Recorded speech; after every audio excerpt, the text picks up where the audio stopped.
Hi, good evening everyone. Welcome. I'm just to introduce myself. I'm Dr Sophie Whiting. I'm a senior lecturer in the Department of Policy here at Bath. It's my pleasure to welcome you to this event today, organised by the Institute of Policy Research here at Bath. So the theme for today is Revitalising Britain, what's working and what's next. So we're going to try and address that, answer that in the next hour and a half. And fix everything. So to discuss this and how the government's been doing in terms of addressing social, economic, political issues that we face in this country, we have two guests, and I'm sure they don't need a lot of introduction for many of you. And also we hear that they have never appeared together on a panel at the same time. So we are very lucky to have this first here at Bath this evening. So we have Hutton and Polly Toynbee. So just to give a brief introduction, Will is a political economist, author, journalist. He's a president of the Academy of Social Sciences, regular columnist for The Observer, and host of the We Society podcast, which is very good. I can recommend it. The CV is too long, but he has chaired many government commissions and set up, founded, run many a think tank. Most recently, and I'm sure what he'll be touching on today, his latest book, which is This Time No Mistakes, How to Remake Britain, which came out last year, I believe. Yeah, this spring, yeah. Last spring, just before the election. Yeah.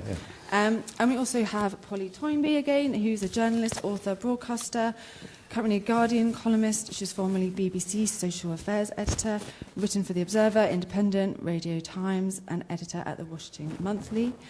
Also won numerous awards, done many things, many books. Most recently co-authored her book with David Walker, which is The Only Way Is Up, How to Take Britain from Austerity to Prosperity. And I believe that came out just before the election as well, or just after, but written before the election. Amazing. So I also just wanted to say before we kick off a few words about the topic for this evening and also the format. Whilst we're also thinking about this idea of revitalising Britain, we also are looking at Labour's 5 missions for government. And as a lecturer sitting here at the front of a lecture theatre, I can't help but ask you a question, which is, just to do a straw poll of the room, how many of you feel confident that you would know what those 5 missions of government were? I think if you asked the Cabinet, they'd be stumped, actually. Okay, so we have one person. Interesting. Okay, let's see if we're any clearer by the end of today. So I thought it might just be helpful to state what those missions are, so we're not just talking into the ether. So in the Plan for Change, which was published, I think just before Christmas by the Labour Party, so our missions are growing the economy, an NHS fit for purpose, safer streets, opportunity for all, making Britain a clean energy superpower. And this is part of a decade of national renewal built on the foundations of a stable economy, secure borders, and national security. So there's that. And in terms of format, do you have a preference in terms of order? Okay, cool. Okay, so Polly and then Will are going to talk for about 5 minutes, putting forward their arguments and their ideas. We'll then have 45 minutes of a discussion between the three of us, and then we'll come to Q&A for the last half hour. So please have a think about any questions for Polly and Will during that time. Polly, would you like to kick off? Thank you, Sophie. We've only got 5 minutes, and it's just to kick off the discussion. I thought I'd start with the positive, because this Labour government is so overwhelmed by a negative press where whatever they do, they are absolutely trodden into the ground. And it's also the government that's probably had the worst legacy of any government at any time, which is what our book, The Only Way Is Up, about. It's a collection, it's a chronicle of what they inherited, so that we could judge later on 2, 3, 4, 5 years and look back and see what they have improved on and what they haven't.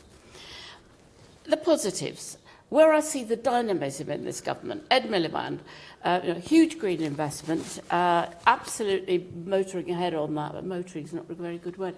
Renewables, sustainables, getting the national grid back together, being willing to fight all the way through Lincolnshire, where we shall see what happens in the elections next week, and build pylons that will be very unpopular but are absolutely necessary for the growth of the country, which is going to need more and more electricity, not just from EVs but from AI and everything that requires energy. Angela Rayner also, I think, is doing very well on housing. She is her 1.5 million. She got an amazing accolade from the OBR, which has not been going in for giving this government an accolade, and in its spring report said that she's likely to achieve the highest building level in 40 years. I've been writing today about new towns. You can read it online in The Guardian. And the programme for that and how that's developing and how, I think, exciting it will be if they're willing to, for all of these things, invest for the long term. You know, these things won't turn up easily by the next election. They're still going to have to be taken on faith. Bridget Phillipson, I would give her very high marks too for emphasising everything on early years. She knows, and that's very difficult because politically that's not where the energy is. People think nurseries are sort of, frivolous, irrelevant about, what mothers do, and not about education. Whereas every single bit of evidence is that every pound you spend on early years is worth £10 later on. And yet we have a reverse pyramid of spending more on the least useful bit, which I'm afraid is universities in terms of added value, because you already pick the people who've got the value, then A-levels, then secondary school, then primary school, all in the wrong order of where you should be investing, and she absolutely gets that.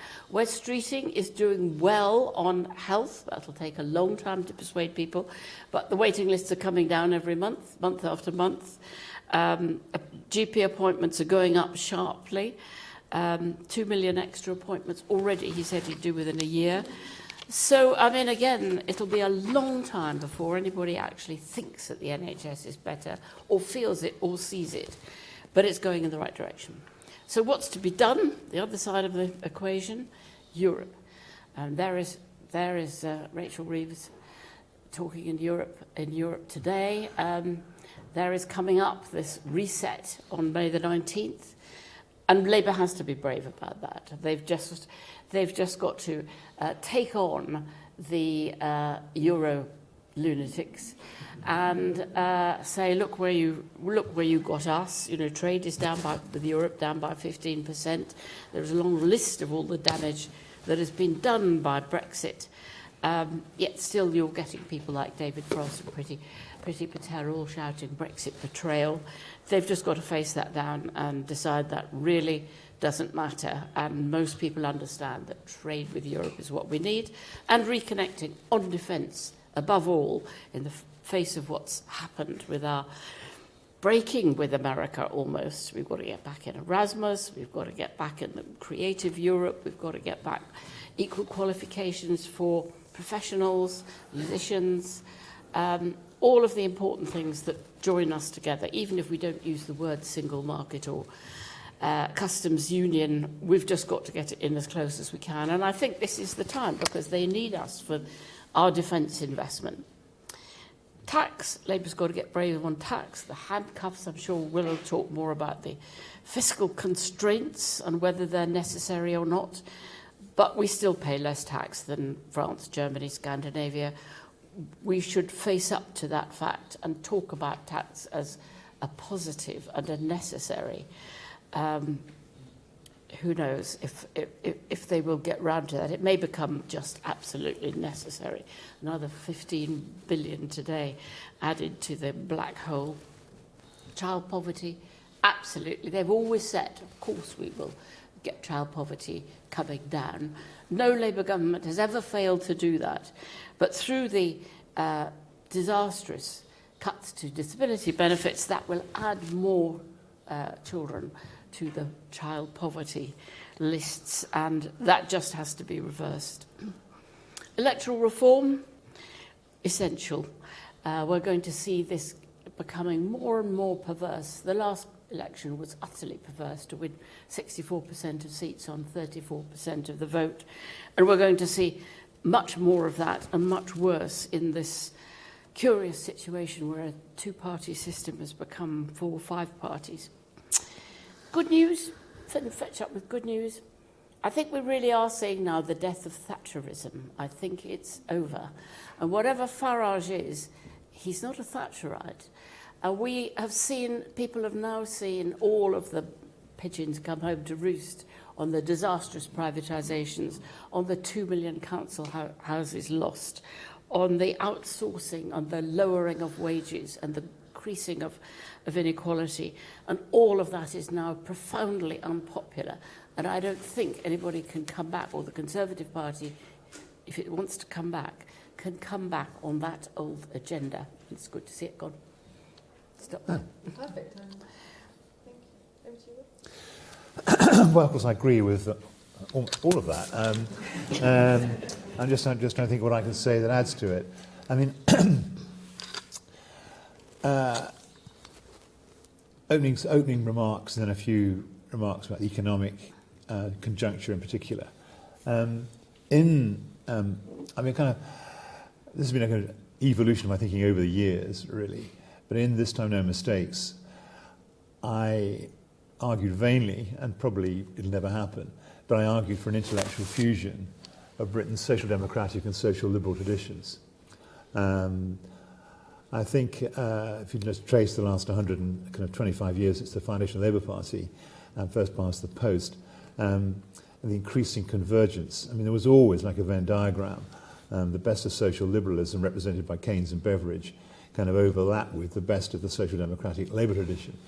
And indeed, the Attlee government, and Clem Attlee knew damn well what he was doing when on July the 5th, 1947, he launched on the same day William Beveridge's social insurance system, which is social liberal, with Nye Bevan's National Health Service, social democratic Labour. And he joined the war and in preparation for government, and actually during his government kind of looked to great social liberals as much as actually the socialist tradition for his inspiration. And people like Evan Durbin, who wrote about democratic socialism, was very clear about that. We lost all that, and people don't kind of think about kind of these ideological kind of compasses and bearings, but they're tremendously important. So when Keir Starmer says, I don't want to govern burdened by doctrine, I think, why the fuck not? I want a bit of doctrine, I want a bit of ideology, otherwise you end up in a kind of pragmatic morass in which actually you're a zigzagging. And I think that I was surprised to learn, and actually this comes from the kind of growth collection of Labour MPs, that actually this is, by any other government since 1945, for all its strengths, with which I agree with Polly, it is the review government. I mean, the Labour government in 97 launched a lot of reviews. Did you know there were 100 reviews? There's over 100 reviews across the gamut of policy. And that's because it's unburdened by doctrine. And actually it zigzags between kind of highly conservative positions. Polly's outlined them on social kind of the social dimensions of it. Kind of liberal ones, I think it's prison policy is kind of reaches into kind of liberal tradition, and actually kind of solid social democratic ones. Every single one makes kind of individual sense. Collectively, they don't stand up. They're not a vision. So that 2 and 2 instead of making 5 makes 3, and we all kind of feel that. When I talked about this fusion of the social democratic and social liberal tradition, I tried to capture it in this notion of a we society, kind of rebutting kind of the egotism of a me society, the Thatcherite kind of placing I at the centre of her moral and economic universe, and arguing that the good society and economy is kind of, there should simultaneously be a kind of a social floor below which no one can fall, and that's on all dimensions: income, housing, educational opportunity, health, obesity, ladders of opportunity on which individuals can climb, curated by an agile and strategic state, and kind of all kind of housed in an inclusive, stakeholder, innovative capitalism. That, I think, kind of is what I'm trying to capture, and what I think the vision should be of actually this Labour government. And actually, kind of, so how does it benchmark against that? Well, you heard the zigzags mean that it's kind of brutally not a good place as it should be, although the constraints under which it's operating are very considerable. I mean, I do regard the Tory legacy, it was kind of anti-Britain and, in a sense, anti-government. I mean, it was extraordinary. The state of the public services, the yawning deficit, which had to be closed. So there had to be tax increases. I just, anecdotally, I chanced upon Jeremy Hunt. I was beside Jeremy Hunt at a kind of private supper, an interesting conversation, and he asked me what I thought was the best and worst things that he'd done. So I said, I think the best thing you did was actually fully expensing, given that you're obsessed in the Tory party by tax cuts, at least you've permitted kind of capital investment by business to be fully expensed against corporation tax. That will, over a period, it's almost the only business tax cut that's provenly works. So, tick for that. But, I mean, frankly, it was a disgrace that the second round of national insurance cuts in the kind of March, April 24 budget was a complete disgrace. I know, they were completely unaffordable. You knew that you were putting Rachel Reeves in an impossible political position, and you knew that the inheritance would be shit. And actually, I don't think that, given who you think you are, that actually, I mean, it wasn't not how Ken Clarke left kind of the public finances to Gordon Brown, nor actually was it the way that Alistair Osborne kind of, Alistair Osborne, I say Alistair Osborne, I'm having a senior moment.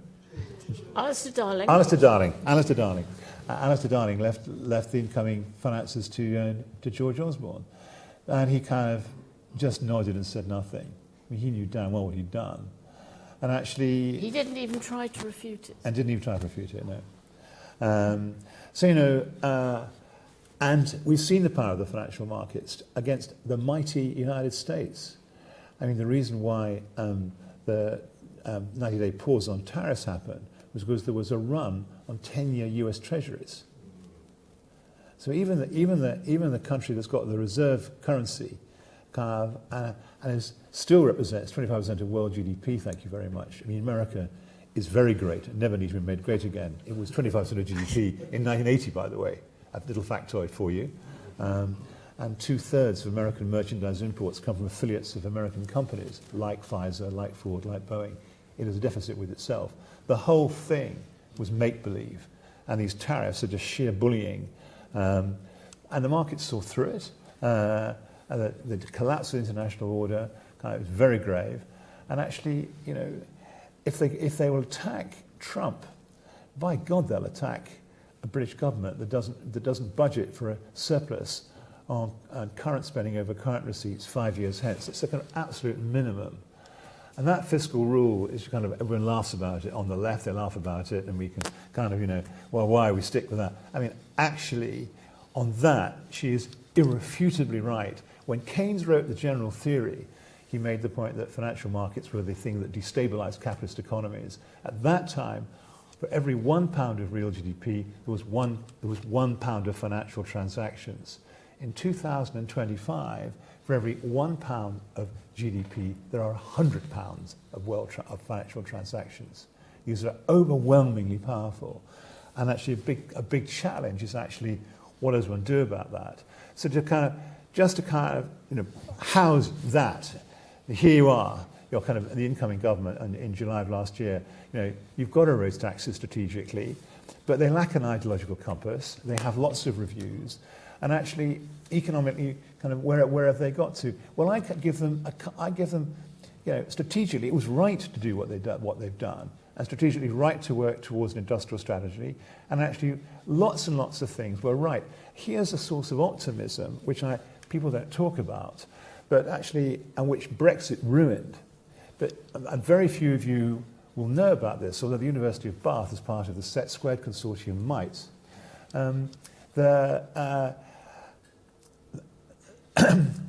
The Golden Triangle of London, Oxford, Cambridge, out to Bath and Bristol, north to Manchester, Glasgow and Edinburgh, and actually extend it south, as we're in the EU, to Paris, Amsterdam, Brussels and Eindhoven. That geographical area in northwest Europe contains the densest concentration of high-growth, innovative, high-tech startups in the world, exceeding even California. The innovation analysts call it New Palo Alto. Now, actually, there's been a big recession in the venture capital supporting all these innovative startups, but Bristol's been done amazing kind of, and Set Squared itself, of which the University of Bath is past, has raised in the last 20 years, kind of that consortium of 6 universities has raised over £5 billion for investment in startups and scale-ups. And actually, when you meet the young men and women kind of founding these companies, they're really inspiring people. And actually, Britain, there's all kinds of problems with it, which actually Labour are trying to address, because not enough of the money flowing into these kind of startups and scale-ups is British money. A lot of it is overseas money, American money. In the last 10 years, 2,600 companies have been sold to the United States.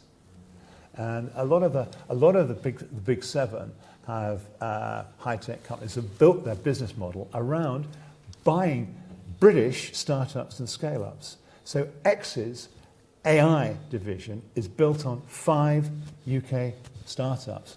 I don't know whether one came from Bath. It could very well have done so. One's come from Bristol, I know. Unbelievable, really. So trying to address that is fundamental. And consolidating the pension funds is one way to get more UK money in there. Another thing is to build up the National Wealth Fund. Another thing is to build up the British Business Bank. Another thing is to sustain R&D spending over 10 years at least these levels or more. Another thing to do is to sustain capital investment. Rachel Reeves, to her credit, is doing all of that within her fiscal rules, much derided. So, let's give her some ticks. And she's on the mark, really, with all of this. Are they doing enough to promote ladders opportunity, one of the 5 missions? No. Are they doing enough on the kind of what I call what is a social flaw? I don't think so. Although the housing dimension is quite good, but they should do. I do think that child poverty and actually the conditions of the bottom kind of 2, even 3 deciles of the UK adult population and their children is a disgrace. I think that trying to make ends meet on universal credit with these sky-high council rents, unbelievable. I mean, and people and trying to hold a family together, educate a kid, kind of get a kid up, get him or her into her clothes, get her to school. How hard is it for those of us who are kind of better off, and the lack of empathy about the conditions of the bottom kind of 20 or 30%, and actually the consequences of it in terms of knife crime, food banks, all the social kind of problems we discover, and the ketamine epidemic, and all of that has its origins there. So there's not enough being done, but and it's not enough being done. And there are too many reviews because I think lack of ideological conviction, a bit of doctrine, please, Keir. A bit of, you might not like my idea of marrying social liberalism and social democracy and a we society, but it certainly gives you a framework in which you can start thinking about, at the centre of government, what your priorities are and what you're doing. And lastly, the international situation, but we'll talk about that in a minute. Thank you. Excellent. Thank you, both of you. There's so much to unpick there. And we will get into the details, but I wanted to ask a kind of wider, broader question. And you've both been around Labour politics for so long, and I just wanted to ask, what do you think is different about this government than the government that went before it? Oh, without doubt, it's legacy. It's the worst legacy that anybody has ever inherited. Every single department, her first cabinet meeting, looking around that table and looking at each department in a desperate, threadbare state, and knowing she hasn't got the money to give them all. Quite a lot of them, nothing at all. The spending review in the summer will be appalling. They're getting 1% on average, apart from health, 1 or 2 others. 1%, which isn't technically austerity, but my God, it feels like it in departments that are so depleted. It is entirely unlike what Labour inherited in '97, and actually unlike in lots of ways what Attlee took over after the war. Because after the war there was a sentiment and a willingness that now we've all got to come together. Beveridge had made his report, now we are all expecting a country fit for heroes and all of that. So there was a spirit that would lead them on and let them do, although they had a hellish time with very little money. It was much easier to do big, bold things like setting up the NHS and the welfare state and all of that. So I think that's what we must never forget, and that's why we've written our book. Just don't forget how appalling it was after those 14 years. I think, I mean, looking back, I do think, I was critical of the 97-2010 Labour government.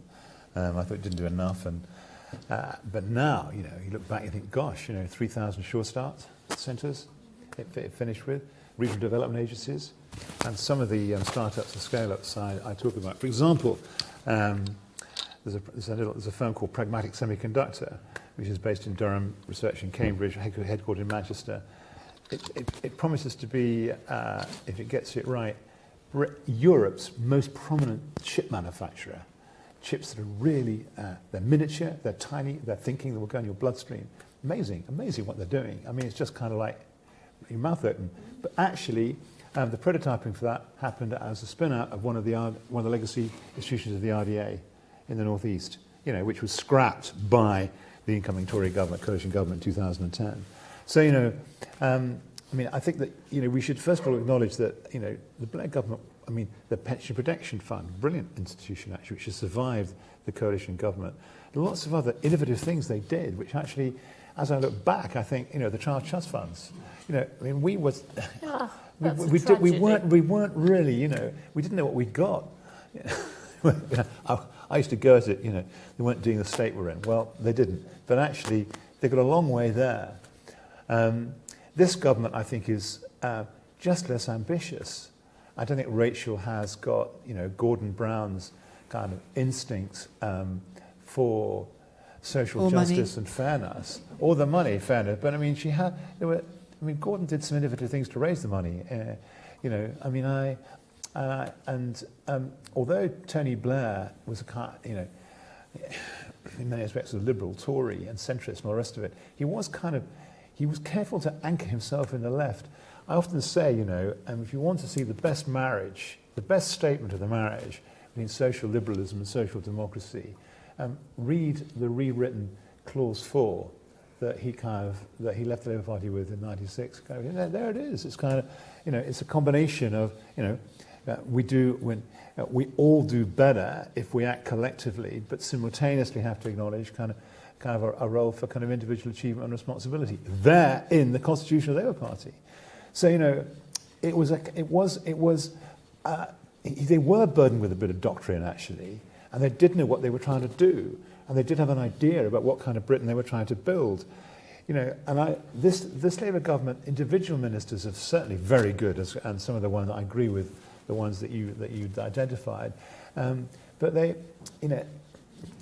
this kind of lack of certainty, this lack of ideological rootedness, having 100 reviews, and even Wes, really it shouldn't take you until 2028 to decide what to do about merging social care and the but that's because he doesn't want to do it and hasn't got the money. Well, there are reviews that are the long grass. Yeah, and the reviews are long grass, I give you that. I can't, but here's the thing, to be optimistic. Tom Baldwin, who's Keir's biographer, said both in the biography and actually in conversation that actually Keir is a man who learns on the job and gets better at it as he goes on. And I think Keir in the last 3 months is a much better Prime Minister than the Keir of the first 6 months. And I'm hoping that actually as he grows in confidence, he will start to get that it will get better. I hope it's not just, like lots of Prime Ministers, he finds foreign easier. And that dealing with big crises, particularly foreign crises, but also he dealt very well with the riots, is something he's plainly very good at.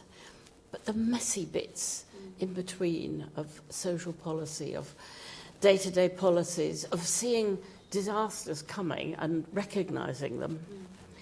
I wonder as well, because obviously lots happened since the election, domestically, internationally, and since you wrote your books as well.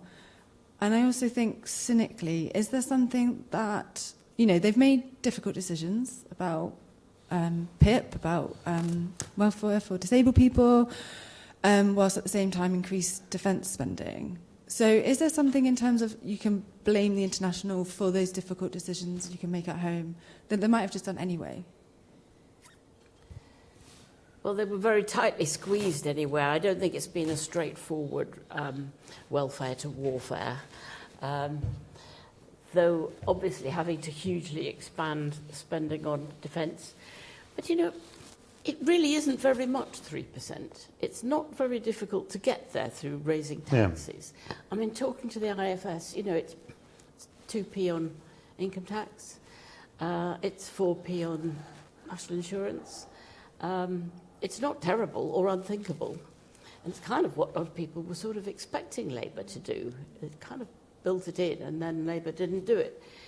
So, you know, I think that they have deep phobias and a deep sense of this country is really very right-wing, which Tony Blair had as well. And actually things have changed. I mean, in some ways they are. There's no doubt that immigration is a calamitous, difficult area for Labour, and people care passionately about that.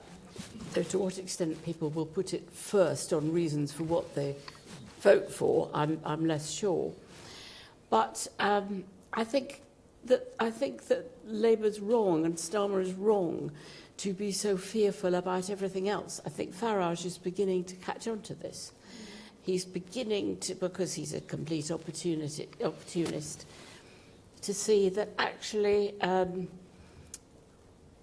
people want secure jobs and you know, some of the Labour's more progressive things he would probably support. So I think my understanding, Polly, is that the reason to take British Steel into public ownership, or actually not public ownership, to give Johnny Reynolds the right to run it, which is a kind of extraordinary. Actually, it's beyond nationalisation in a way. That the number one thing that was in their mind was that Nigel Farage was campaigning on nationalisation of British Steel, and this wasn't driven by, you know, this was the, I mean, and you know, there'd been lots and lots of the countdown to it was kind of weeks in the making, and there's lots of opportunity to think through what you wanted to do. But what actually precipitated it was the elections, the local elections, and Farage coming out saying, I want to nationalise it, and actually campaigning on it very effectively in the North East. You know, it's kind of, that's I rather liked it when just before the bill was being put on the emergency debate that Saturday, Liam Byrne, who used to be a right-winger, now seems to have recreated himself as a left-winger. Yeah, He's head of the business committee, but he's very good. Happened to say facetiously to Johnny Reynolds just before the debate was beginning, I support every bit of this bill, except I would take out the word steal. In other words, give him control over everything. Going back to your point, Will, about ideology and needing to get a bit more ideology in there, I mean, that's a tricky one, isn't it? Because if he starts just claiming that he's got certain ideology, it doesn't seem very genuine for someone that, as you say, campaigned on the idea that he wasn't held back by doctrine or restricted by doctrine. So how do they manage that? Is it an issue of thinking about comms and communications and dealing with that better? Because when thinking about all the milestones, all these ideas of having an agile state or talking of milestones and delivery, it's very technocratic and it's not very exciting. So how do they deal with that? I think people much dislike the idea of ideology. It's very, very unpopular. And Thatcher never she announced things in very practical metaphors. She never talked about an ideology. She didn't talk about Hayek, except to other Hayekians in private. I think when politicians start talking in terms of isms, which David Miliband was always rather prone to, it turns people off enormously. Because what they think is, they're following some particular bee in their bonnet. They're not listening to what we want and need and what the country needs. And they see a difference between ideas and practicality. So that you should, of course, have a persuasive set of values, but I think you've got to be quite careful not to call them, Keynesian or whatever. We call ourselves Keynesians, but it probably doesn't do great to an audience. I know. Of course, I agree with that, but I do. But I agree with it in the same. And in the next sentence, I do think that ideas. I do think ideas drive. I think ideas drive the world. Actually, that's been a long. All my life, I thought that, and that's one. I thought, well, that's one of Keynes's great kind of comments. Actually, that politicians are thinking that they're kind of, and statesmen and businessmen, and they all think they're practical men, kind of, or women, kind of doing things that work. They're usually the slave to some long defunct kind of intellectual or philosopher, and her ideas are the ones they're pursuing, and that's true. Now we're enslaved to him, a long defunct. Yeah, exactly. Now well, I do think he got a lot of it right. Although it's 100 years. It's 100 years ago that he wrote the end of laissez-faire. It was actually November. The anniversary of that was November. The 100-year anniversary of that was November of last year, which no one remembered except me. But anyway, it's kind of. But here we are, kind of. Now we had its rebirth in '79 and its final slaying. I think you are right, actually. I think for a period at least, that beast is dead. But I do think you have to have some kind of anchorage. And once you've got the anchorage, you can start to express it in ways that are attractive. And you don't have to. People might not like the idea of a kind of social floor and ladders opportunity. That's one way of saying it. And there's lots of other ways you can say these things, which are kind of plain speaking on doorsteps and kind of work. And when Thatcher said there's no such thing as society, or Reagan talked about the magic of the market, they were finding ways to talk about ideology in a way that people understood. It's not impossible to kind of say things without kind of having an ism at the end of it, and saying what I'm saying is legitimate because it corresponds to this ism. That is absolutely kind of rule 101 in politics. Don't do that. Don't say that. And now what I'm doing is socialism or whatever. That is, apart from the hard faithful, that's a turn off. You still need the ism in the first place. Yeah. Most effective thing that she said that seemed to encapsulate everything.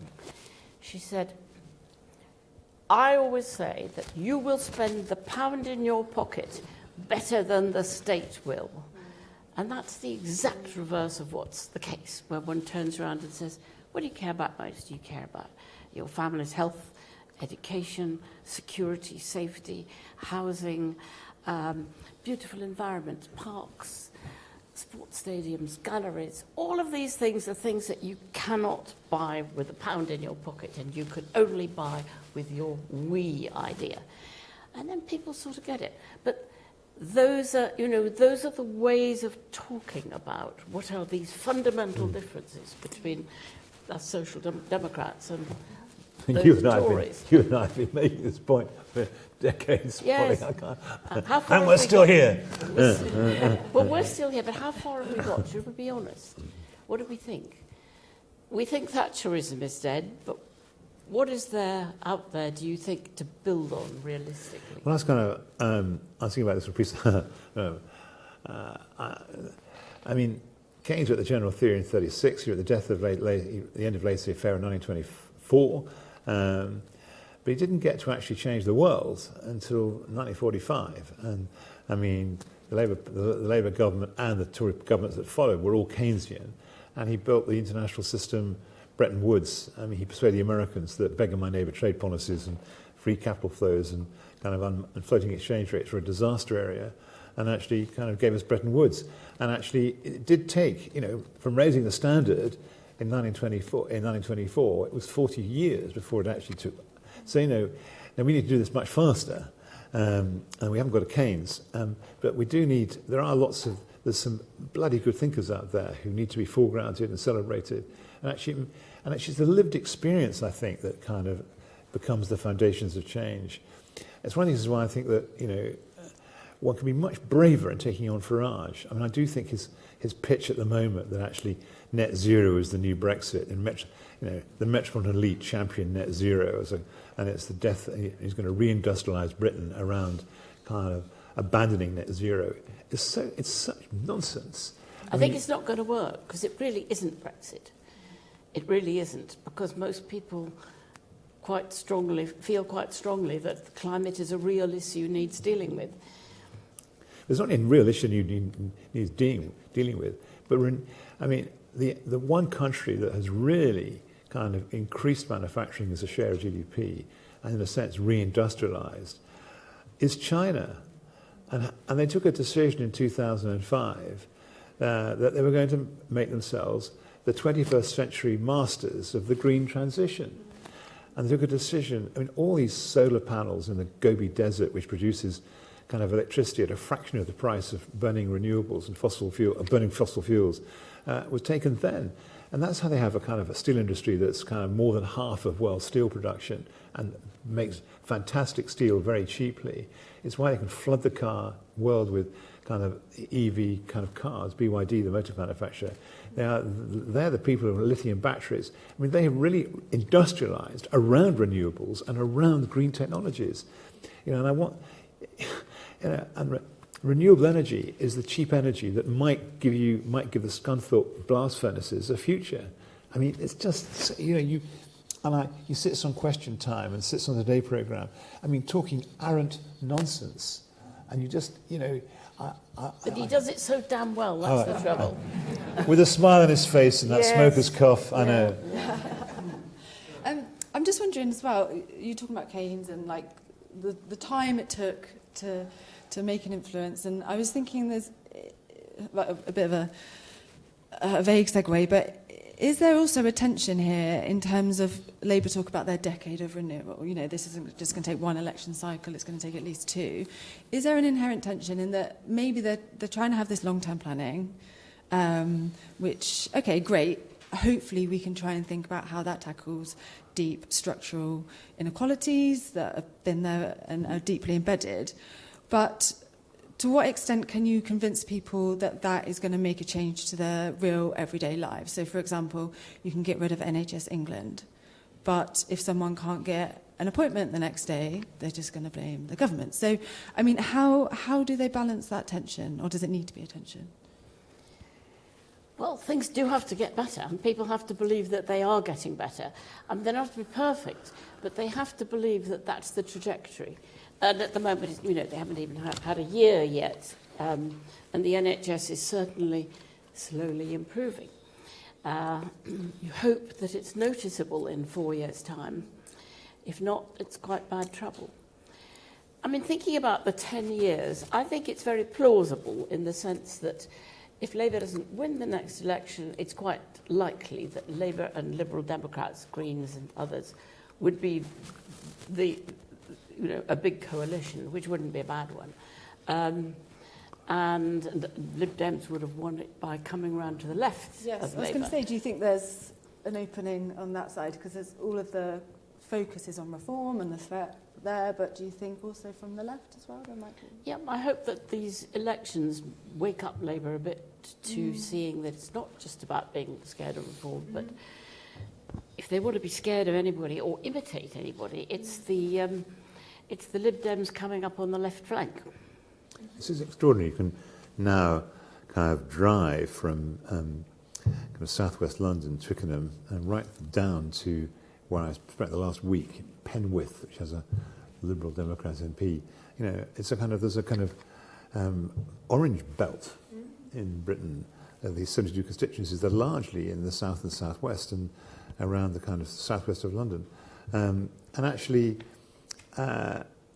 many of them are the whole thing about many of them have a kind of Gales bakery in them, but they are all they lean into this pro-European agenda, and actually I think that and the Lib Dems are more and more confident about kind of making the case, and I do think on energy policy, I do think on innovation policy, I do think on defence, that actually access to EU markets. They're just musts for any British government. Actually, I think that Rachel Reeves has got the message. She's very willing for kind of youth mobility scheme for 18 to 30-year-olds to be the quid pro quo for access to European markets. And she's right. I met somebody who's was a fantastic young gardener, actually, who was saying that what changed his life was actually 4 months on the Erasmus program going to Italy when he was in his late teens. You know, I mean, all that's gone. It needs to be reinvented and brought back. I mean, it may, Farage voters may dislike it, but the 18 and 21-year-olds at this university would love it. And targeting the Gales voter, so like the new Dairy man, maybe. It has to be not just the young in this university, it has to be work schemes, apprenticeship schemes, things for the non-university young. It can't just be seen as being that, the university half, this youth mobility. It's got to really have opportunities for other kinds of training. That's very good point. Actually, one of the things that really gets me down, and I make a big point of it in the book, is actually the way that it's one of the kind of, we don't talk about it enough, one of the most entrenched kind of class divisions in British society is actually opportunities for 16 to 18-year-olds. If you're academically minded, you can get a place at university and you can borrow money to do it. You may be left up with student debt and all the rest, but actually you can get the qualification as a well-trodden path. If you're not minded and your story for you is an FE college or apprenticeship, spending is capped, opportunities are capped, you may not even get on a course. And so that, in inverted commas, it's broad brush and probably unfair to call it quite like that, but broadly speaking, kind of working class kids kind of are discriminated against by the system in an absolutely disgraceful way compared with middle class kids. And actually it's a long-standing wrong, which so far, and I know you give Bridget big ticks, and she's right to focus on obviously right to focus on kind of 0 to 7-year-olds. That is another area that actually really needs attention. And people like that you and I both know well, like Richard Layard, finds the door closed to him when he tries to make this case, and that's not good. On that point about education and Bridget Phillipson, so the opportunity, what do we call it, mission, I've forgotten their names, as you say, it does really focus on early years education, which is vital. But then also there's a really difficult decision to be made about resources, right? Because do you then move money around? Do you take money out of, later education, for example? So are Labour willing to make those decisions and justify them, do you think? Because that's a really tricky one in terms of education, because that's not going to fly with the electorate, is it really? Well, I think it's certain that universities aren't going to get more money. I mean, the question, they'll have to keep rising with inflation, the student fees, and they will have to think of ways themselves of surviving and how to reorganise. I would say there's quite a lot that could be done to reorganise, to take more people in without having more money. That's a different matter, really. But I do think that money for the skills for the other half is absolutely essential, and FE colleges have been absolutely bled dry. The fact that they're paid less than it gets teachers, unbelievable. They're paid a lot less. I know. Something like a third less than teachers in schools, let alone in universities. And the cap to spend per student is kind of lower than secondary schools. I mean, it's unbelievable. And the result is that the turnover of people teaching in FE colleges is absolutely enormous. And, any FE lecturers here? Speak up. Speak up. Tell us what you think is needed. It's really on the spot. Well, I was actually curious because I was listening to you and I was thinking to ask about the place of universities in revitalising Britain, because there's been a lot of talk, I think, from you two about innovation, but I think there's a bit of a sense in the sector that the university sector is not dying, but it's in complete disarray, and that there should be a government intervention, especially if it wants to, create a vital Britain again. And I'm a relative newcomer to this country, so. But I guess I am curious what you just said that there are ways for the university to make money, take more people in. I was wondering if you could elaborate on that. What do you? Well, not necessarily make money, but maybe spend it more effectively. It's a very difficult thing because it means, as the things that need to be done in the NHS about people in silos that need to be broken down and were actually during COVID. Similarly in universities, this is sensitive because I suspect there are a lot of university teachers here, that teaching is its main thing. There is some research that is paid for, and then teaching is what they do. And there are an awful lot of academics who were never taught to teach, don't really regard teaching as what they're there for. And it needs a kind of revolution to shake, which it may happen. If universities start going bust, there will have to be a whole new approach to its what it's there for and what people are employed to do. But that's all a bit of a side issue, really. The point is, any spare money for that age group must go into the FE sector. I'm very glad that BTECs have been saved. It's madness to tear up BTECs. I guess my point there as well is also that they've said that the main priorities will be early years, so like preschool. Yes. So then it's difficult to make those this decisions. Second, actually, this is FE has been their second, and I hope that it's so it's just somewhere in the middle the money goes. Yes, I think there's not. Schools have been quite hard hit. They're saying, "Oh, we're doing austerity for schools," but actually, they've lost huge numbers of teaching assistants and teachers, and they struggle. But I think they won't be a priority. I think this goes to the point of whether the mission. So you've got the 5 missions, as I read out earlier, but then within that you've got almost like missions within missions and milestones. And then you've got this idea of having a secure foundation and different timescales and things like that. So in that sense, is it just too unyieldy? Is it just these various things that are meant to happen, but with a lack of maybe prioritising about what the resources can actually achieve? They would never say this is about class, but it is. When they talk about nurseries, they're not talking about middle-class kids who've got books at home and, do ballet and violin and all that. They're talking about the kids that drag down all of the statistics because they never really learn enough in nurseries to get a foothold, and then they never catch up again. So it is a class issue. And certainly about, FE rather than schools and universities is again about... Why do you think they're reluctant to say that, say the C word, class? Yeah, he has, in fairness, that's one area where he has been quite good, hasn't it? I mean, championing breakfast clubs and also championing this kind of, you've got to make working class kids, give them the tools to be articulate. Oracy. I was struck by that. That's something, I suppose I should confess, I know him a bit personally. And he attended your book launch, I saw. Yes, he did, he came along, he came along, and we're sorry about this, but we share a passion for Arsenal Football Club, so that's kind of I was born in the Woolwich Arsenal, so I can honestly claim more honestly claim lineage. But I mean, and he is, he was very modest early beginnings, And I think one of the problems for the left is imposter syndrome, and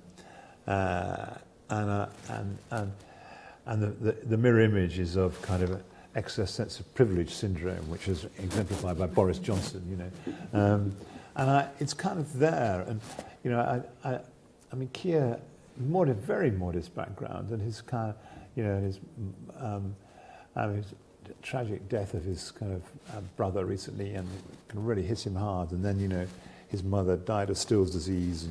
And, he knows firsthand what it's like to kind of, not have breakfast or to have to look after a relative because there's no structures around.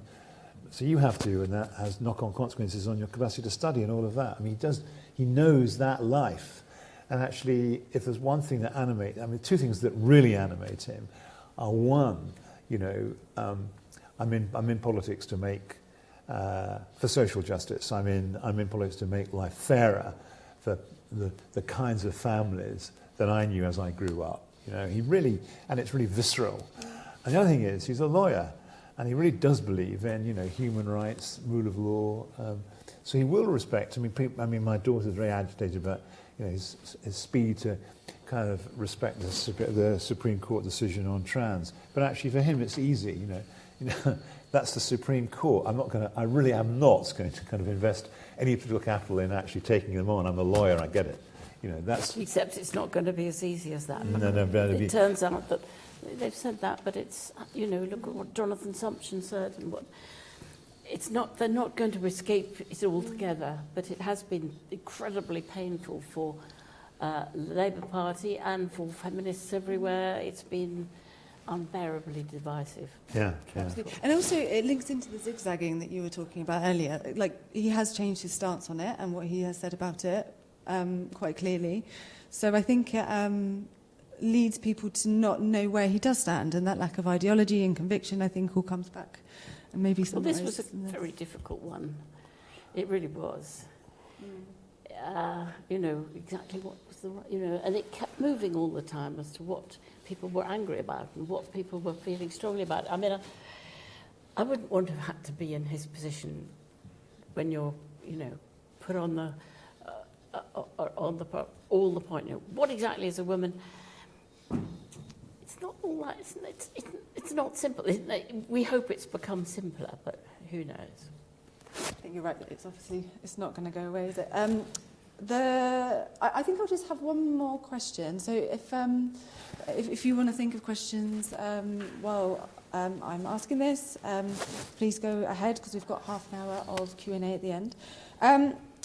My question is, I've had the pleasure of reading your books over the past few weeks in preparation for this, and I find that they're very different, but also they're very similar in a lot of ways. So I think what you both do is kind of like a 360 degrees kind of state of the nation kind of analysis, which in some ways can be very depressing.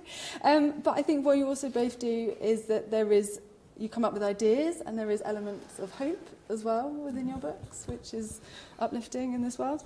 And I was just wondering, what would your advice be, or one thing that you would say should help shape a mission or be a mission, whether it's a policy idea or some form of constitutional change? What would your big one idea or big form of advice be?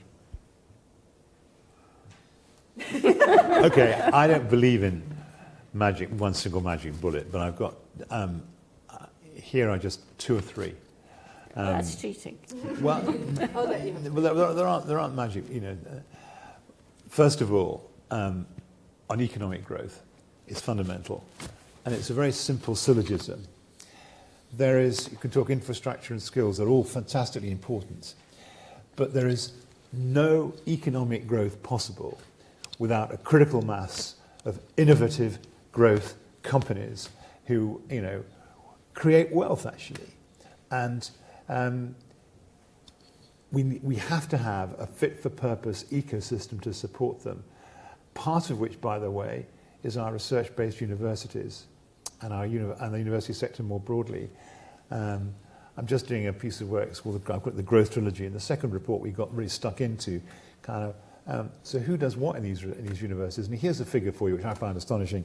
For every £100 of research income, the university in the country that produces the most patents is the University of Southampton, followed by the University of Leicester.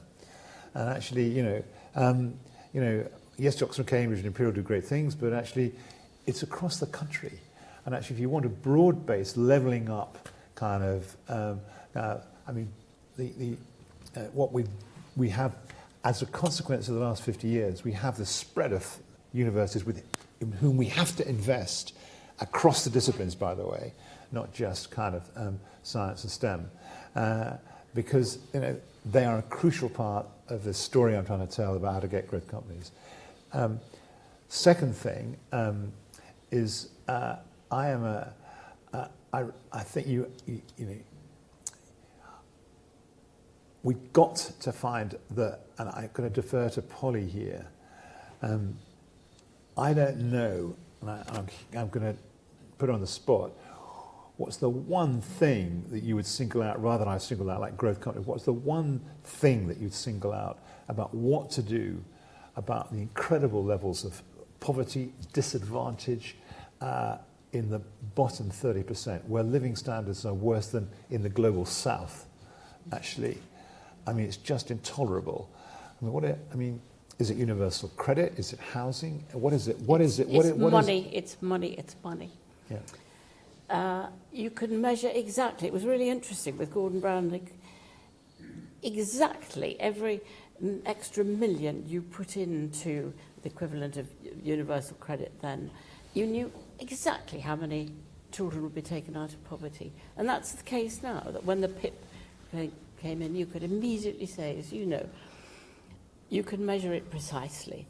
It's so scientific, it's quite remarkable. And it is money. And, you know, life would be very different for those people if they had money. And the idea that it is all their social dysfunction, as opposed to that most of the social, or an awful lot of the social dysfunction comes from lack of money, is an old dispute. But there's no getting away from it, I think. It's a growth of money. It's as easy as that. And the third thing would be, there's got to be the capacity to have a better national conversation. And I think we have to, that requires for me kind of big investment in public service broadcasting. I also think we need, I'm a believer in Levinson too. And I think that, it's no good.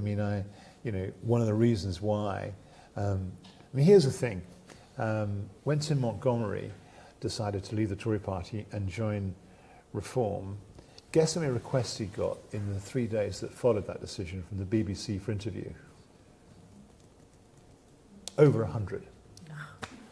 And the BBC is just kind of following kind of the right-wing press. At the moment, the kind of net zero stuff, you cannot pick up a right-wing paper and actually, it's like I always think of like video games, kind of phalanx of these kind of when you watch 12-year-olds, 14-year-olds playing these video games, they're kind of shooting down all these monsters, There's another right-wing columnist coming over the horizon, who's going to tell you that Ed Miliband and net zero are deindustrializing us and at the end of the world as we know it, da-da-da-da-da. And actually, there's got to be some kind of sense in which, you can do that, but actually, can we keep that in the opinion pages? Can we have news dealt with it straight? And we have to have a discussion about the way our national conversation is framed, I think. I'll choose just one. Because that was 3, but then there was like 5 in each 3. I did say there's no one single magic bullet. I would choose electoral reform. We would never again, there has never been a right-wing majority, and I think there won't be. It would always be coalitions, but we would never have governments of the kind that we've had since Thatcher. Might have Heathite governments, we might have Macmillanite governments a bit, but even they would be much moderated. But we would never have the Thatcher years, and we would never have the last 14 years and austerity. Though, mind you, the Lib Dems didn't do brilliantly in moderating it. But I think that's the one, if you wanted a magic bullet, that's the closest to what you've got. In the 1880s, there was a big debate as the franchise was going to be extended in the third kind of Electoral Reform Act. And actually after it, there was kind of famous conversations between the Tories about what to do in Salisbury in particular. And he said, gentlemen only at that stage, the House of Lords was full of Tory peers, actually, only Tory peers, all landed in. And he said, it is absolutely imperative for the Tory party that we do 2 things. We make sure that the progressive vote is divided between the coming Labour Party, who are then occupying Liberal seats with Liberals standing aside, they're called Lib Lab MPs. We must make sure these 2 parties grow apart, not together. And we must make sure that we stand by first past the post. If we do that, says Salisbury, the 20th century will be a conservative century. So when Asquith became Prime Minister in 1908, one of his first things that he did was to set up a commission on electoral reform and recommending the single transferable vote. All this is lost. And actually, the great mistake was in 1918, when actually there was a discussion about kind of how we're going to, the Parliament Act came through, we're going to give votes to women and da-da-da-da-da. What was the voting system going to be? And actually, the House of Lords and the House of Commons were completely divided on it. The Tories were for first past the post. The House of Lords, interestingly, wanted an AV system, thinking that PR was impossible to resist. It was so obviously the case, had to be a case. They were for AV, actually, the House of Lords, the landed aristocracy. And it was the Labour Party, actually, and Ramsay MacDonald, who actually said, we're going to stick with first past the post because we're going to be the second party in the realm. There you are. And we have. Oh yes, and all the Bennites and others who said you'll never get socialism except under first past the post. But we never quite got the socialism. Ralph Miliband On used to that say note. that. On that note, I'd love to open to the floor to questions. I think we'll probably take 2 or 3 at a time. Gentleman at the front, please, and then Jason. Thank you. Your colleague George Monbiot wrote an excellent piece about a month ago saying that the country doesn't have a housing crisis, but it has an accommodation crisis because of properties, largely in London, but also holiday homes, which are left empty for most of the year. And he suggested that the best way to address this was to increase property tax, bringing in more income and addressing a housing crisis at the same time. Why is this not being considered? We can do that. Do you want to take Yeah, do you two or want three? to? Two or three. We've got Jason just Yeah. behind, and I'll come to you. Thank you. Thank you both so much for coming here this evening and sharing your insights.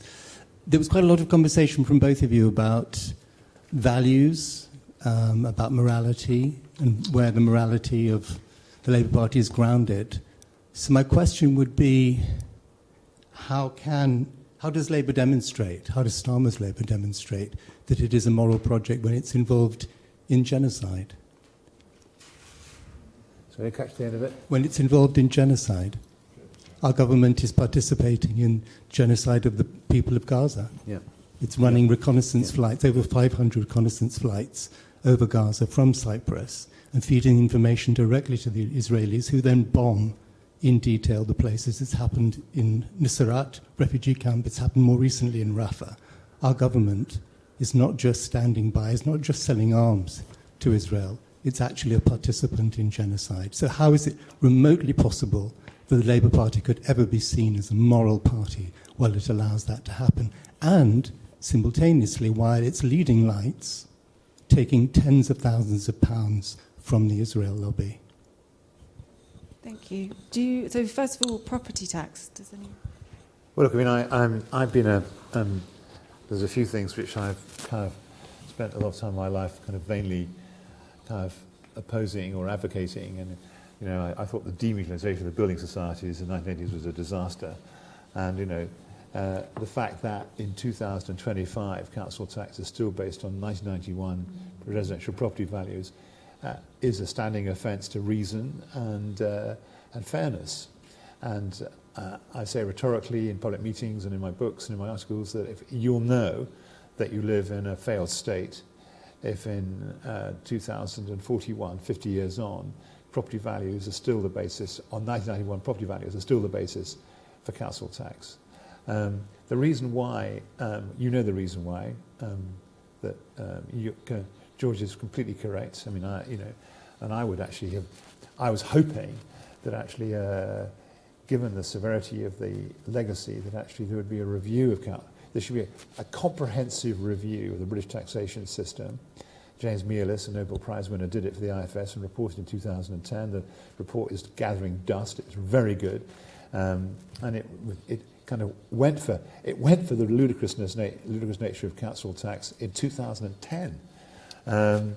So you know, this is a rich source of revenue, and I got the IFS to calculate for the book this time no mistakes just how much extra revenue would be kind of contributed net, even if you redistributed it fairly around the country, so that, you know, council taxes is incredibly regressive. They pay more proportionately in the northeast than we do in the south, for example. Buckingham Palace pays a fraction of what you pay for a semi in Hartlepool. Precisely. It's just under £30 billion. You'd have to phase that in over a period of years. But, I mean, the impact of that would be fantastic. I mean, it would be a fantastic... there's the source of the revenues for some of the kind of alleviation of poverty that kind of Polly talked about. And there's a huge incentive by those of us who are kind of in our dotage, that includes me, actually, to kind of, you know, not over-occupy. I can take you to... I mean, there's some friends of mine who live in parts of Highgate where the entire street is full of widows. And they all know they shouldn't be living in 5-bedroom houses for one person. It's absurd. But actually, you know, there's no incentive to move out, and they're with their friends are there. And so, you know, what's happening is the primary schools are closing because there's no families, because the widows are living in property that's actually paying negligible amounts of council tax. I mean, it's a disgraceful abuse of... And they all agree with me. But of course, you know, why should they move? But what surprises me is that why is this thought to be politically impossible when there would be 70% winners, and they're all in the red wall seats, and 30% losers? I find, you know, I would have thought that might be quite appealing to Rachel Reeves, but you can actually say, no, 70% of the people are going to see their council tax fall. I know.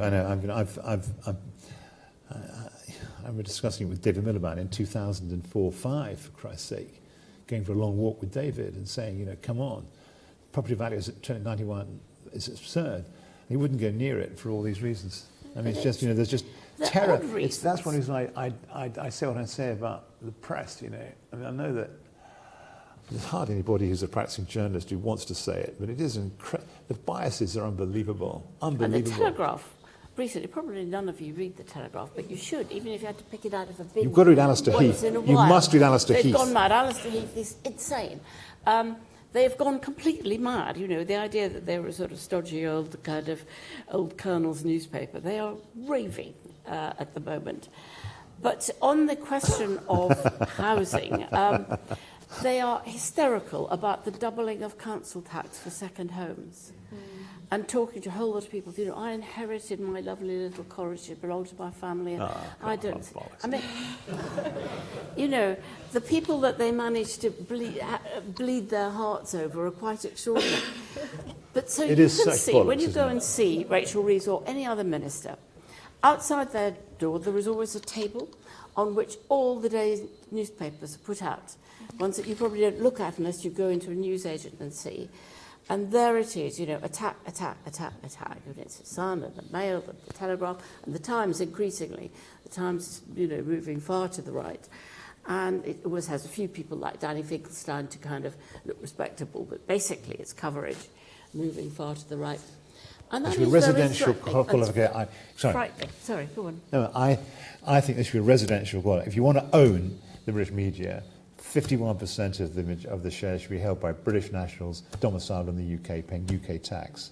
You know, instantly you get change. You know, we don't want. But it would be other million billionaires. Yeah, but it's high. I know, but it becomes, you know, that at least you don't have, you know, Lackland and Murdoch and all the rest. You know, and at least you don't get kind of the Daily Mail's owner lives in France. Yeah, exactly. Passionately Brexiteer, pays taxes in France, not here. We can give it to you straight here, you know. Gaza, we should discuss Gaza. Time. Yeah, on the point of that, does anyone want to... Yes, well, it's an appalling horror. It really is. The extent to which Britain influences it much one way or the other, I think, is pretty marginal. But that's not a reason, it's not a reason, it's not an excuse, but it is the case to see, to see any support whatever for Netanyahu. It's not about Israel, it's about Netanyahu and the regime that's there now and the utter wickedness of that man who will do anything to keep himself in power. It's simply not true. I've lived in Israel, I've studied there, I've worked there over many years. The fascism that we're seeing now has always been there. It's steadily crept, and the people of Israel support the genocide. Well, they do at the moment. It's true because of the horror of the Hamas attack did profoundly shift them further that direction. Gave power to those people. There were massacres of Palestinians for decades. It's not an excuse. There's nothing about this that shine. I mean, and you talk about, Keir Starmer being a human rights lawyer. Keir Starmer didn't know the basis of international humanitarian law when Israel cut off the water supply, the food supply, the medicine, the electricity to the people of Gaza. Suddenly he forgot what basic tenets of international humanitarian law and international human rights law went out of the window, completely out of the window. The man has no integrity, or at least he has a serious problem persuading people he has no integrity after that. Labour cannot be a moral project and be involved in genocide. It's as simple as that. Well, in the same way, I would say that what Tony Blair did in Iraq was totally wrong, but it doesn't obliterate everything that Labour did.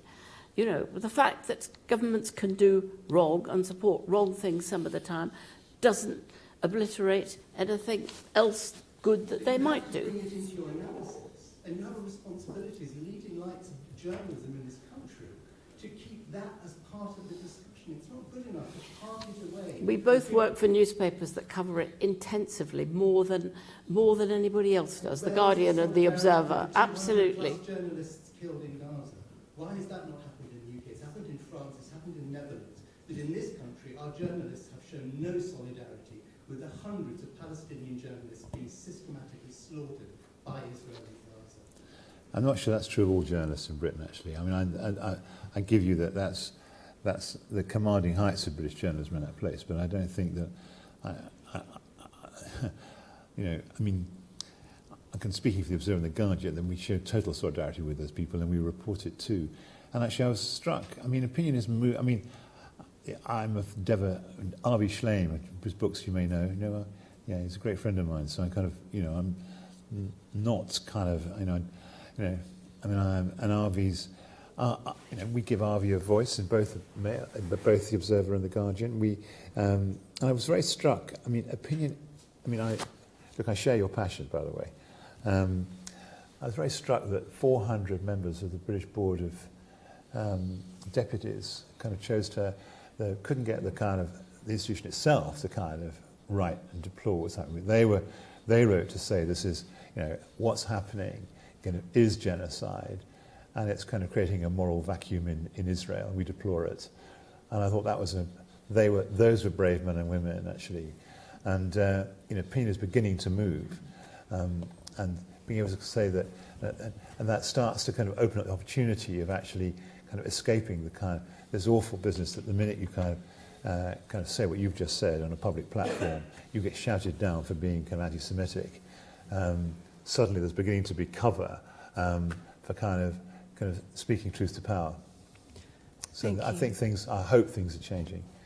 I'm just conscious of time. Yeah. So I know this lady's got a question, there's a gentleman there, and the lady in the green shirt, and then if we've got time, I'll come to you. Thank you. Thank you. I wanted to ask about something completely different, which is the education system, which at the moment seems to be at risk of failing a generation. We've got the highest percentage of school absenteeism that I think there has ever been. Yeah. We had part of the appalling legacy of the last government was the complete butchering of learner-centred education in favour of a completely outmoded teacher-centred method of education and an exam system to go with it. So instead of encouraging children to learn and to help them to show what they can do and know in exams, the system has changed so that it's now about trying to catch them out. It's so retrograde.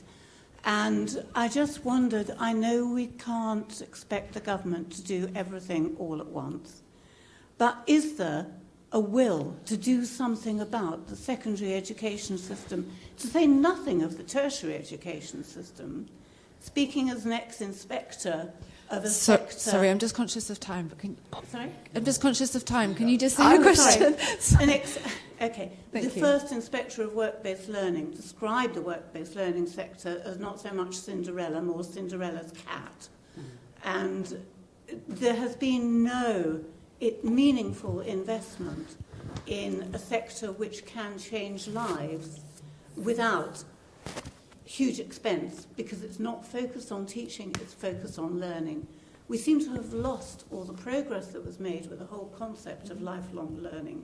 We can't afford to lose that. Well, Okay, can I one take of, two one more of questions? Will's reviews there's a is gentleman- actually looking at the exam system.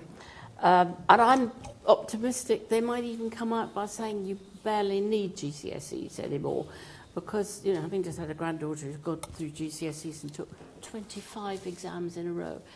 I mean, complete madness. Gentleman, please. Thank you very much. I'll try to be really brief. You've touched on class and the difficulty of talking about it in politics, and there have been various solutions to that over the years. But I thought the other day there was even a Tory Prime Minister that talked about the spirit level when it was published, if you remember, not that long ago. Since then we've had analyses like that of Piketty, which shows that inequality is vastly expanded beyond what it was. It was always there, but it's vastly expanded and accelerated. And I just wondered, is the current government informed by notions of the injustice of that constantly? They never seem to talk about it directly, and yet it is a way of talking about class that many of the electorate find appealing or acceptable at least. Why don't we hear more about inequality and what it's doing?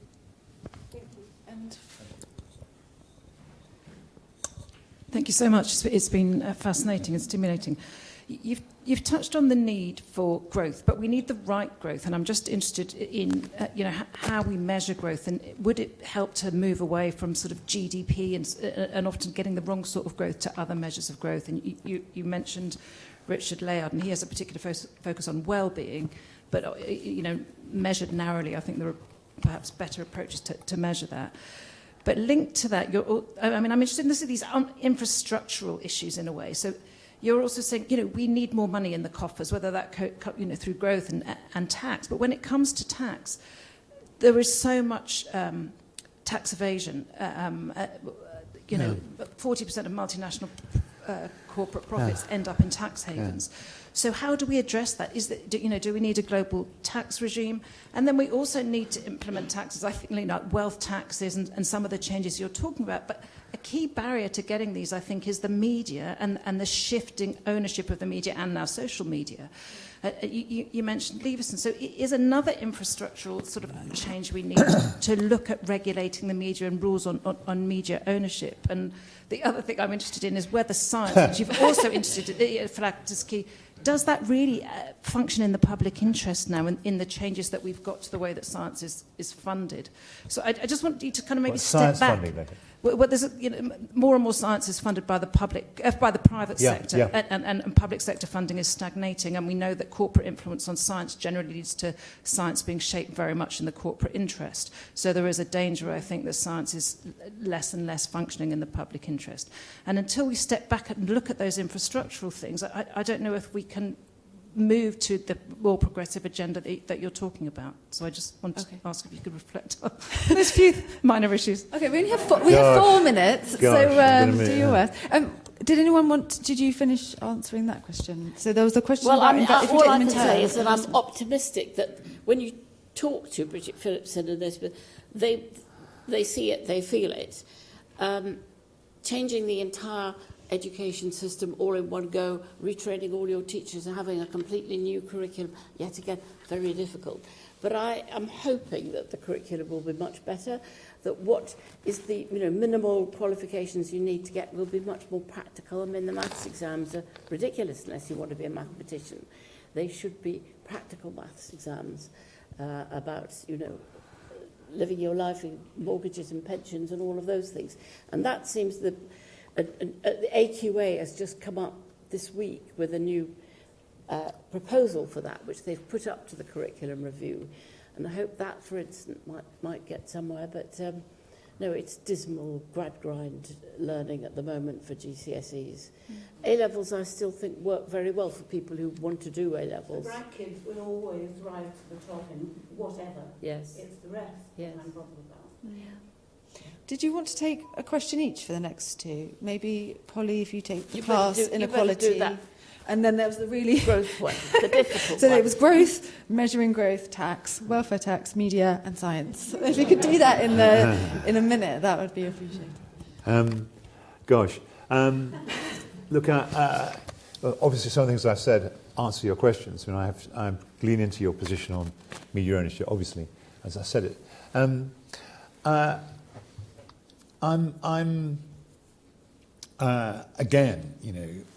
I've spent a large part of my adult life kind of debating with Richard Layard about happiness and well-being and how to measure it and whether one can rebase. And he's making some progress, actually. He's managed to get... he thinks that actually the public expenditure kind of people in the Treasury are going to start looking at, for every pound they're spending, where do you get the biggest kind of social return, happiness return. And he's got a pamphlet out which came out in the autumn, which actually I went along to the launch of it, and the head of public expenditure of the Treasury he came along and said, I'm going to run with this. So, this movement. And I'm still kind of, I'm still, I want to lean into that, but I don't want to lose kind of a focus on kind of GDP, investment, employment, real incomes, productivity, because ultimately, the last 15 years, real wages have virtually not grown in Britain. And much of the origin of our difficulty lies there. And actually kind of talking about the kind of, the donut economy or the sustainable economy, I don't want to lose sight of that. What about Diane Coyle's work on this? I like Diane, and I don't have an argument with it really, but I kind of build it into that. I would build it into that core position I've tried to set out. That's why I talked about kind of the ecosystem that will support a critical mass of growth companies. Get that right, and a lot of stuff falls into place in Britain very fast. So I think have I dealt with it all? Class inequality.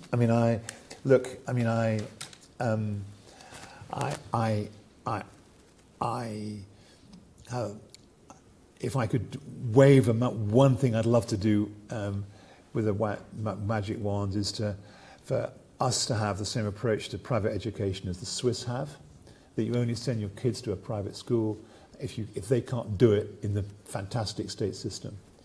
I think that private education is pernicious. I think that the results are there for all to see in kind of what it's done to the Conservative Party and the kind of capricious way. Kind of a cabinet full of public school boys. Who is the woman who wrote that great book, Diary of an MP's Wife? What's her name? She was married to that Etonian Squire.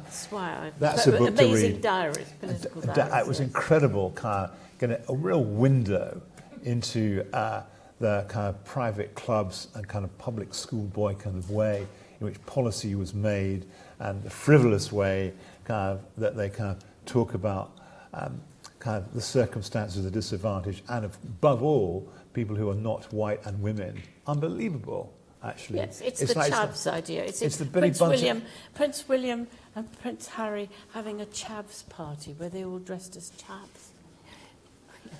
On that note. But Boris Johnson on chavs is kind of what you're up against.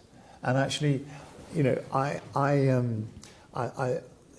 would, the resources you need and the thinking you need to make our public education system kind of as powerful as it is in Switzerland, and actually, in fairness, Austria and Germany, and indeed France, where actually, there are private schools, obviously, but they don't educate kind of 30% of people taking A-levels, as we do, or kind of 7% of all kind of students, and actually has a kind of pernicious effect across the piece, and it leads into a sense that I deserve this entitlement, and consequently I shouldn't be taxed, that I have made this money through my own efforts and the infrastructure that supports this got nothing to do with me, that actually I can live in a highly unequal society and that's fine, that wealth will trickle down, and all the excuses that you get for living in a vastly unequal society, one of the main springs of that, one of the pillars of it, one of the things that generates the culture is private schools and the education that flows from it, along with our vastly biased media.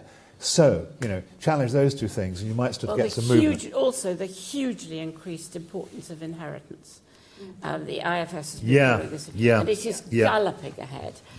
You don't have to be mega rich to make a huge amount of difference if your parents have a house or don't have a house. And this is becoming an enormous divide. There's 100 billion a year moving from one generation to the next. 100 billion a year. Kind of unbelievable sums of money. And, to kind of finance through inheritance. The bank of mum and dad are really paying for, property prices, and the difficulty for 35-year-olds if they don't have such a parent in actually getting the house done is close to impossible. So, it's kind of, we've got to move on so many fronts. That's why when your magic bullet questions come... Look what happened like with touching farmers paying nothing, and they managed to the right press managed to stir up the whole country.